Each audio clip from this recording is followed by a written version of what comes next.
It's book 3. We are in lesson 39, and we're going to look at Solomon in 1 Kings chapter 3. 1 Kings chapter 3. Now, he's the third king. He will be the last king of the United Kingdom of Israel. How important Solomon is to the future of the culture of Israel. Solomon is very wise. He becomes so wise, it's amazing to everybody. I'll just say that.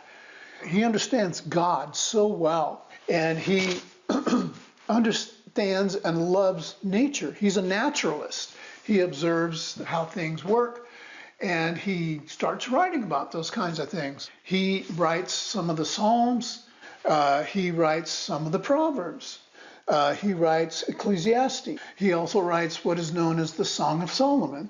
So the problem that Solomon has, even though he has all this great wisdom and he really understands God so well, is that he is expanding the empire of Israel, and it becomes its greatest under his reign.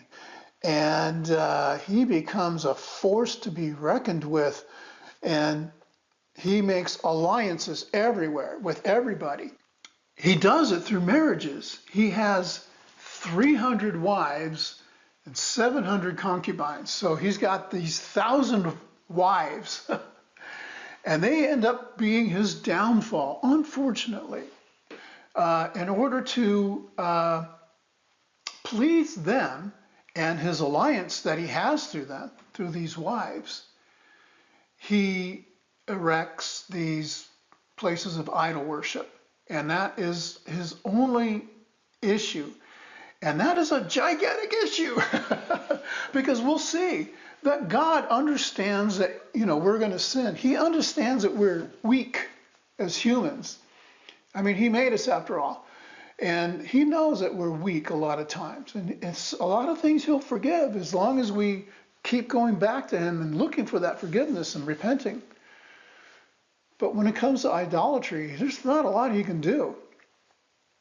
His standing before God, he lets slip away to a certain degree by doing these things, by allowing this idolatry in his land. And the question is, even though God gives us great wisdom through Jesus, how can we even allow our great wisdom of Jesus being the Christ and our access to God, let it slip away? Well, it's the same thing.